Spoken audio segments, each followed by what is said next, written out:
Hi, I'm Andrew. And I'm Matthew, and we're the brothers at Boost Fabrication. Today we'll be showing you how to fit one of our Boost Fabrication clutch kits. We've sold quite a few of these kits, but people are wanting to know how you fit them and what you need to fit them.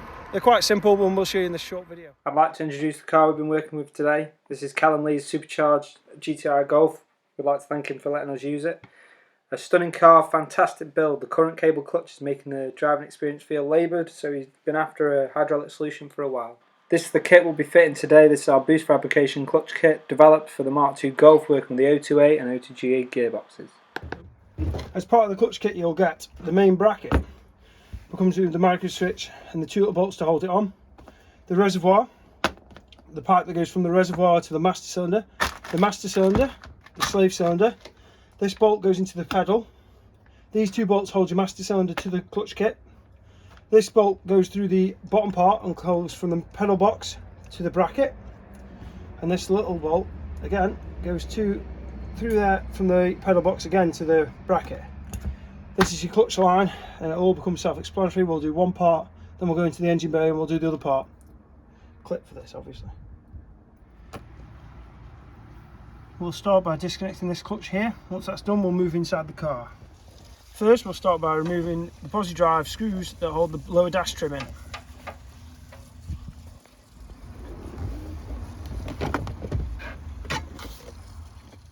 Start by disconnecting the clutch line here. Next, we'll be removing this SWG cover. As you can see, very, very beautiful, but it does need to come out for the next part of the job. Next, we'll be fitting the Boost Fabrication bracket. This is the bottom fixing bolt. It's an M10 bolt, and this is the top fixing bolt. This is an M6 bolt.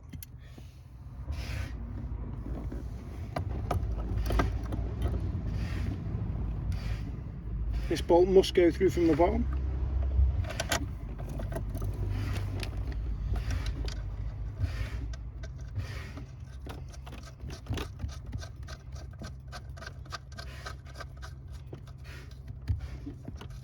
This bolt mustn't be over tight just yet, because you'll need to adjust it to straighten it up afterwards. The back bolt goes through where the rubber grommet to stop the pedal at its lowest point would go. It's already been removed on this car, so just pull the pedal forward slightly and put the back bolt through the top hole.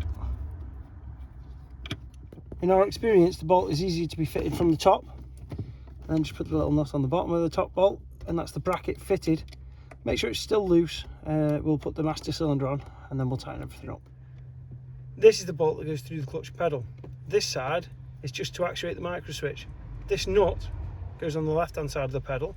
There's another nut that goes on the right hand side of the pedal to bolt up to it, and then the master cylinder goes on this end bit, and then there's a hole for a split pin at the end. We'll show you how to put that on now.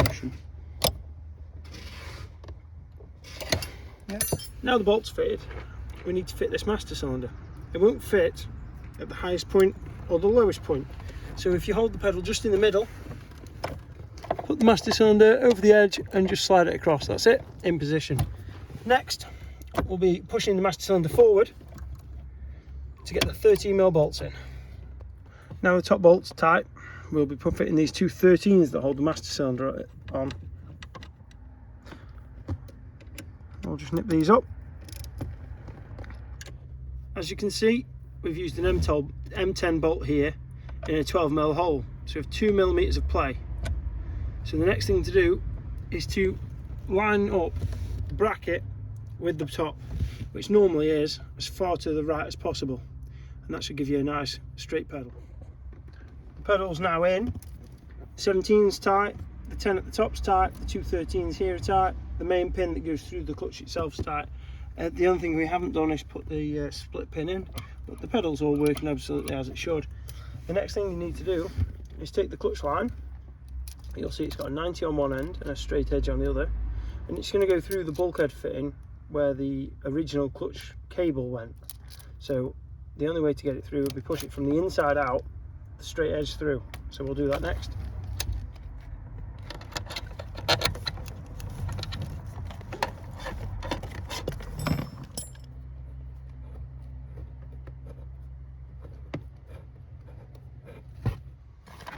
As you can see, for our mount, we've put M6 pin in, 2 large washers, tightened it up, and then there's another M10 nut just hanging loose at the end. I'll bleed this whole kit up, holding it down here out of the way, topping it up as I need to bleed it, and then once it's bled it shouldn't leak ever, so you just literally put it up on the nut, tighten the outside nut up, and that's where it'll be secured, and this long piece of pipe we've got will just need cutting down. Now everything in the car is done apart from the bleeding nut. We're now going to remove the clutch arm. It's just 2 13s, and then once that's removed we'll be able to fit the one that came with the kit. Now we've got the new slave cylinder fitted. It was just a case of removing the 2 bolts out of the original one and fitting the 2 bolts into the new one. As you know, these will only fit on the O2A and the O2J gearboxes.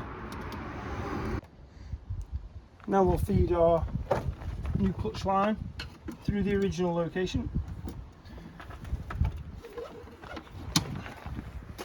straight down to the slave cylinder.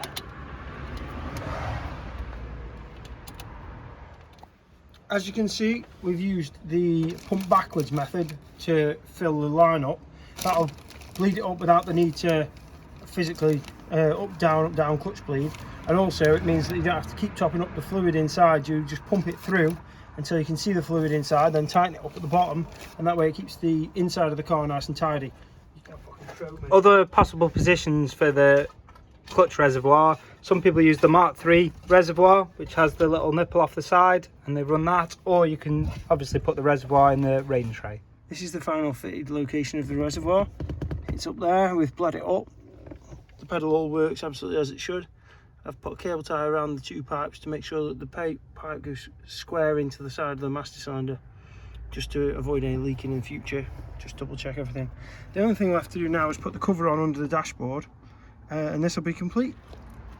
The only part of the car that needs modifying during this whole clutch conversion kit is the relief needs to be cut into the lower dash trim.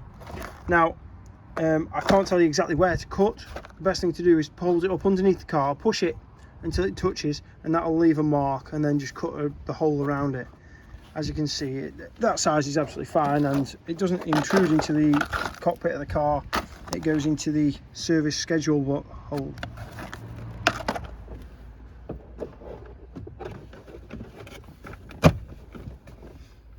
As you can see, it just pokes through a little bit down there. That's the clutch kit completed and fitted now.